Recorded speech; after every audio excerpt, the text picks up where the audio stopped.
Well, last week I went downstairs and did inventory. I try to do that in the spring and in the fall in my prep area where all my home canned goods are.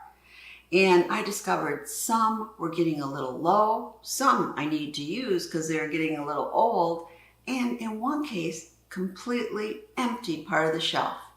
And it was for one of my favorite soups, and that is Italian sausage and pepper soup.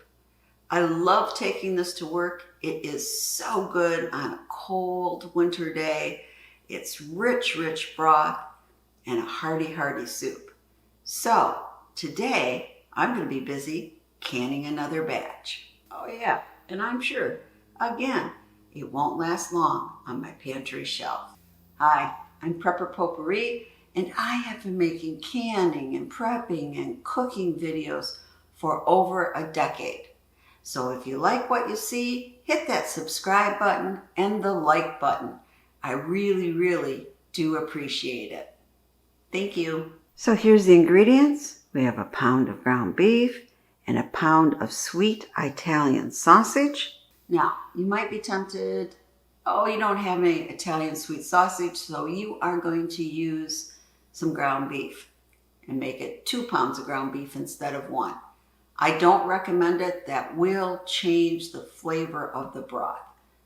Use the 1 pound ground beef and the 1 pound Italian sweet sausage. And then a large onion diced up. You know, when I dice up my onions and peppers, I like to use this appliance. I love using this to make all my dices even. And here I have the small grid end. Just put it like this, and then just, yeah. Look at all the uniform slices. So easy and so quick. And I really like this because not only does it do that, but it has a mandolin attachment too. Different grating attachments. Look at that. And of course, different slicing attachments.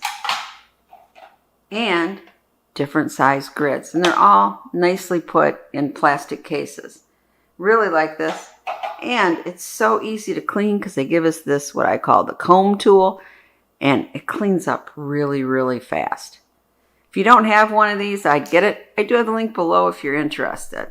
2 green peppers diced up. And we're going to need 8 cups of beef broth and a 1/4 cup brown sugar, 2 garlic cloves diced, 15-ounce can of tomato sauce, and a tablespoon of tomato paste. Don't you hate it when you have a recipe and it says to use 1 tablespoon of tomato paste? You have to open a 6-ounce jar, and a 6-ounce jar contains 12 tablespoons of tomato paste. So what I do if I have to open a new jar is freeze the rest of it in tablespoon portions.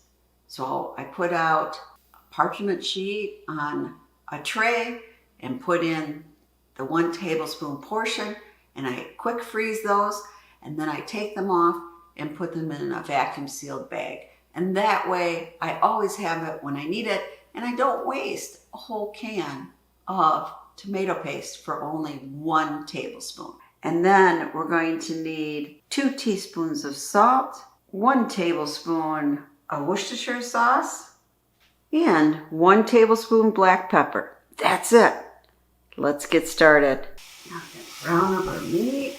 Got the ground beef in here and the Italian sausage. And we're going to add our onions.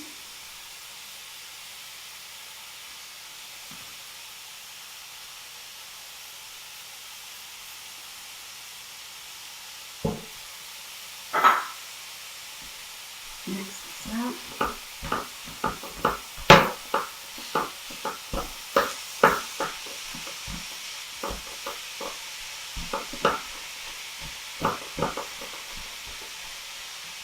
We'll be back when it's browned up.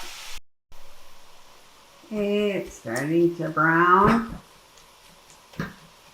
Want to make sure you kind of separate the meat chunks. Yep. Be back when it's fully brown. Now you can use one of these whirligig things, I call it. Okay, I admit it. During Prime days, I bought this, what I call a whirligig meat separator, right? I saw it, it was under $6, and I had watched the gals from Six Sisters use this before, and I thought, well, this would be neat when I'm making maybe sloppy joes or taco meat. You know, it's easy to separate it using this. So I'm using this in this recipe, but you certainly don't have to. But if you are interested, the link's down below. You know, it just helps break up the chunks. Okay, it's browning. Now let's add pepper and our garlic.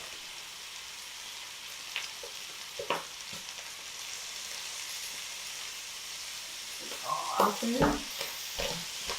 Now we just let that heat up a bit.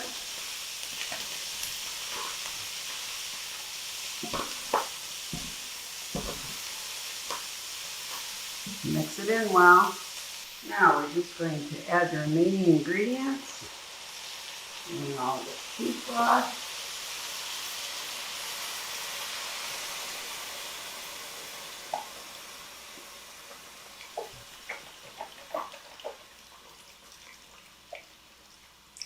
Last drops there. Okay. Is there a little more? Mix this in now. Now the next we need to have 8 cups of beef broth, so that's 64 ounces. So it's 2 of these 32 ounces.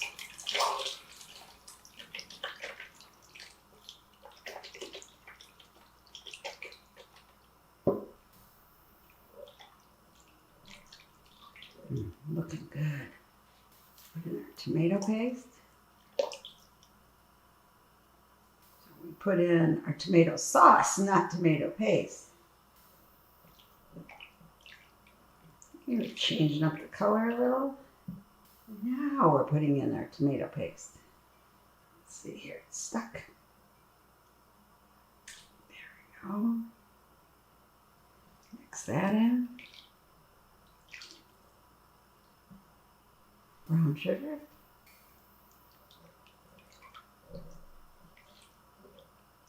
And that brown sugar is key. It just gives it a slight sweetness. Add 2 teaspoons salt. And our 1 tablespoon black pepper. Now, it's supposed to be a peppery soup, but you can always add less if you're not a pepper fan. And finally, our 1 tablespoon Worcestershire sauce.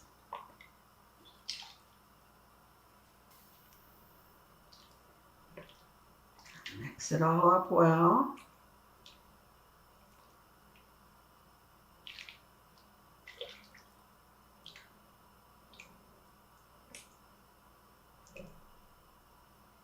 Sometimes I add some sliced cabbage to it too, diced up small.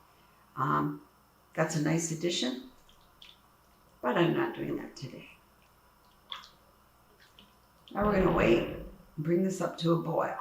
Okay, we're getting a boil now. And we're going to let it simmer, turn down simmer until the broth reduces about 1/8, probably about a half hour. We'll be back. Okay, it's reduced from, it was about midway here to there. So it's time to can it. Now it's time to fill up our jars. It smells so good. You can really smell the pepper. Let's see, I want an inch head space. There we go.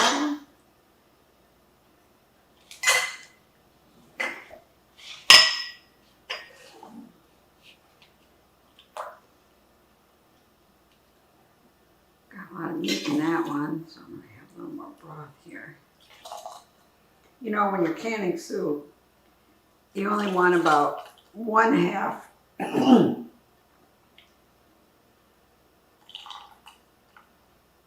Lost my voice here. When you're canning soup, you only want about 1/2 to be actually the meat and the veggies and that kind of thing. The rest should be more liquid. So just remember that when you're filling your jars, not to fill it too much with the bottom of your pot here, because that's going to have more of meat and the veggies. Make sure you get enough broth in there.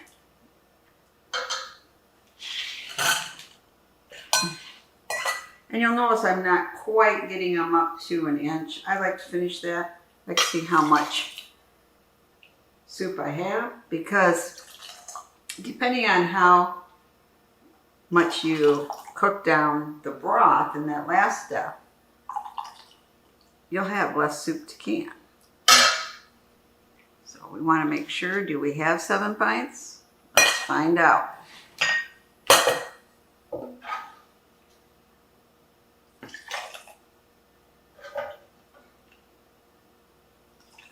I don't know, if you ask me right now, I think I'm going to have 6 pints, but I could be wrong.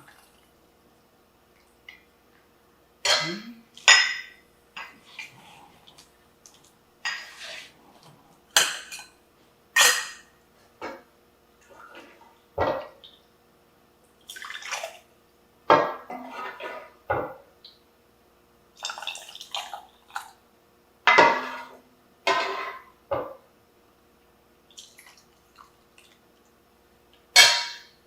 Do I have enough for another one?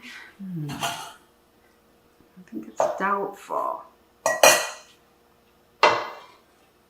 Maybe I do.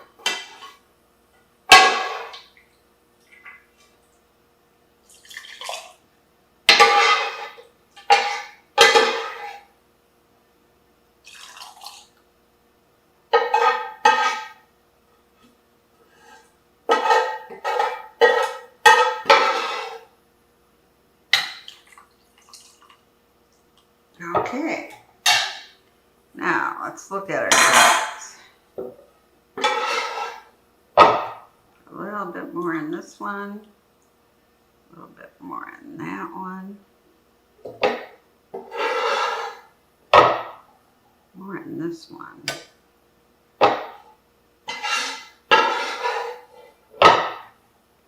There we go.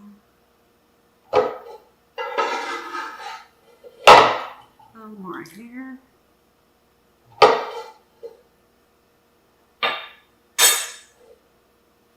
Here. Put a little more here.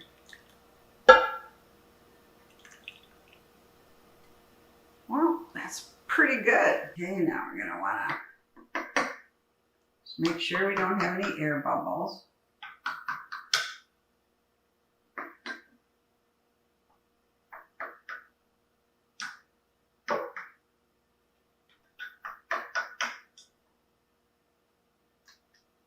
Then you want to wipe down the top. Really an important step. You can use just a cloth with water, or you could put some vinegar on, but this isn't really anything sticky, so I don't usually use a vinegar cloth then. Just want to make sure got everything off the lip here, so we'll have a good seal. And put on our lids.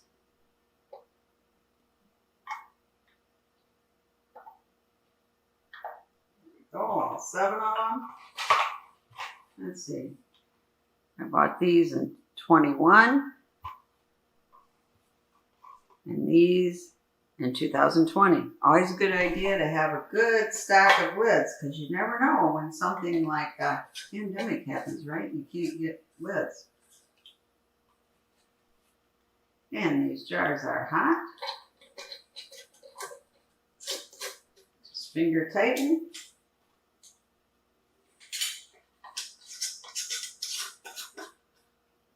You just don't want them too tight, but you don't want them too loose either.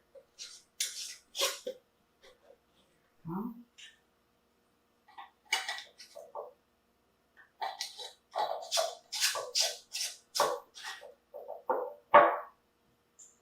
okay, almost ready for the canner here.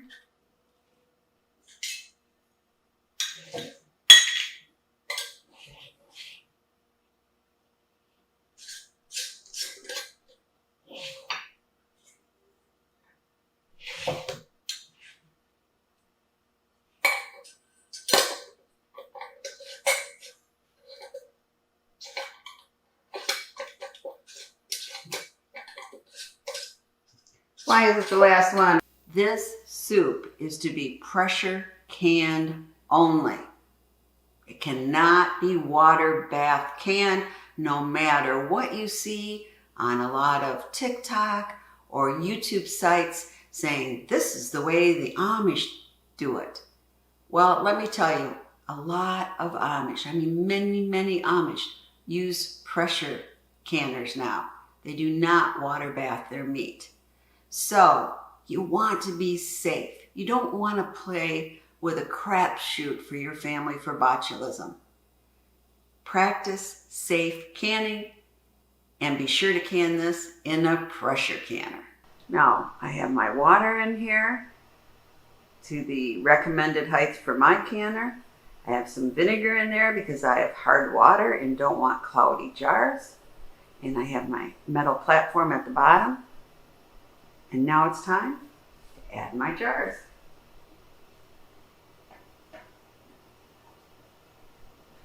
Which is a little bit harder for me because I have an overhead over my cooktop. You know, the fan and the exhaust. And with quart jars, sometimes it's a little bit harder to get them in. Pints are pretty easy though.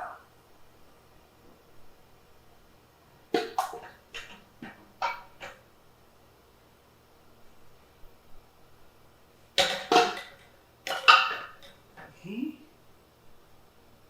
and our last one. There we go.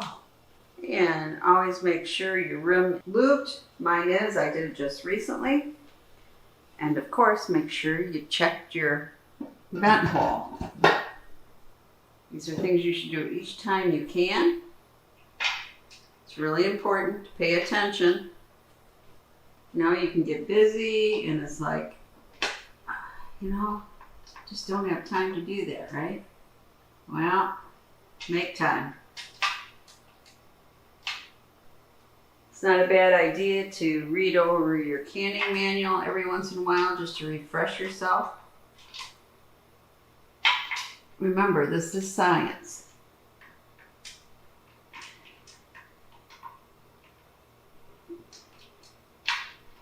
Okay. I'm tightening them up.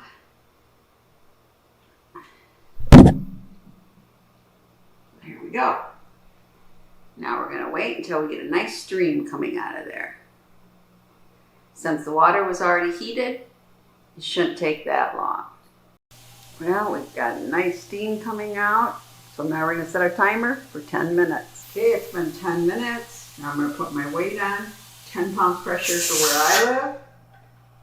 You need to check what the pressure is you have to use. And now we're going to wait until this starts a jiggling. Okay, we started our little jig.